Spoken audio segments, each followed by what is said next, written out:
Hello friends, আসসালামু আলাইকুম। আপনারা সবাই কেমন আছেন? আশা করি অনেক অনেক ভালো আছেন। আমি খুব ভালো আছি। দেখতেই পাচ্ছেন চলে এলাম নতুন একটা ভিডিওতে। আর আজ আমি করব শাক দিয়ে একটা নতুন ধরনের রেসিপি। তো প্রথমেই দেখতে পাচ্ছেন আমি আমাদের বাগানে চলে এসেছি শাক নিতে। তো শাকগুলো এভাবে বেড়া দিয়ে রেখেছি।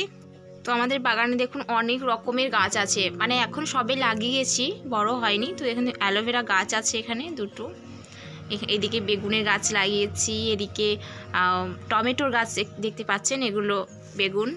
আর এগুলো আমাদের অনেকটা জায়গা জুড়ে দুরকম শাক লাগিয়েছি। তো শাকগুলো আমরা বাড়িতে প্রায় রোজই রান্না করে খাই। তো আজকে একটা নতুনভাবে ভাবলাম যে আমি রান্না করব, তো আপনাদের সাথে শেয়ার করাই যায়। তো আমি শাক তুলতে চলে এলাম। দেখতে পাচ্ছেন আমি শাকগুলো তুলছি, এভাবে ঝেড়ে ঝেড়ে তুলে নিচ্ছি। আর এত সুন্দর শাকগুলো হয়েছে না। তো দেখুন ওপর থেকে এভাবে বেড়া দিয়েছি, কারণ আমাদের গ্রামের দিকে মুরগিগুলো থাকে, মানে বীজ ফেলার সাথে সাথেই ওগুলো নষ্ট করে দেয়। সেজন্য এই বেড়ার মধ্যে বেড়াটা দিতে হয়েছে, কারণ উঁচু বেড়া দেওয়ার সত্ত্বেও টপকে সেগুলো ঢুকে যাচ্ছে, তো সবসময় নষ্ট করে দেয়।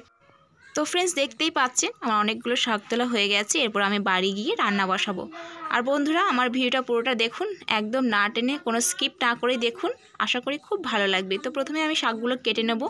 এরপর আমি উনান ধরিয়ে একটা কড়া বসিয়ে দিলাম। এরপর এতে আমি দিয়ে দিলাম পরিমাণ মতো তেল। তেলটা গরম হয়ে এলে এখানে দিয়ে দিচ্ছি 2টা শুকনো লঙ্কা। তো শুকনো লঙ্কাটা ভাজা হয়ে গেলে, একটু লাল হয়ে গেলে, এখানে দিয়ে দিলাম কেটে রাখা শাক।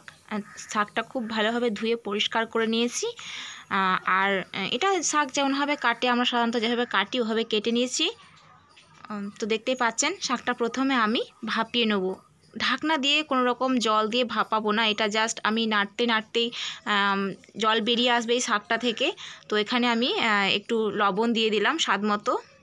তো এরপর আমি আবারও খুব ভালোভাবে নেড়ে শাকটাকে ভাপিয়ে নেবো। এই পর্যায়ে নাড়তে নাড়তে একদম দেখবেন শাকটা নরম হয়ে যাবে। তো এখানে আমি রোমা ডাল বা বরবটি ডাল নিয়েছি 100 গ্রাম মতো। এগুলোকে আমি ভিজিয়ে রেখেছিলাম 3 ঘন্টার জন্য। এরপর আমি জলে এগুলোকে সেদ্ধ করে নিই। এরপর শাকের মধ্যে দিয়ে দিলাম সেদ্ধ করে রাখা সিম, দিয়ে সিমটাও খুব ভালোভাবে শাকের সাথে নেড়ে নিতে হবে।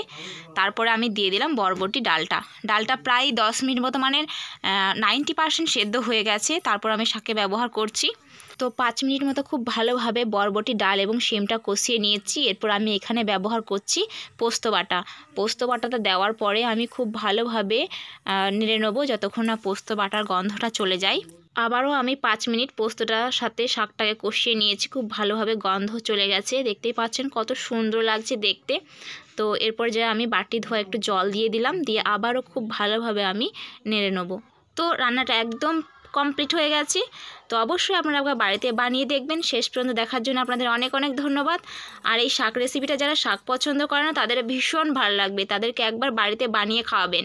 আর হ্যাঁ বন্ধুরা, যদি আমার এই রেসিপি ভালো লাগে তো অবশ্যই একটা লাইক আর সাবস্ক্রাইব করে দিয়ে যাবেন। আল্লাহ হাফেজ।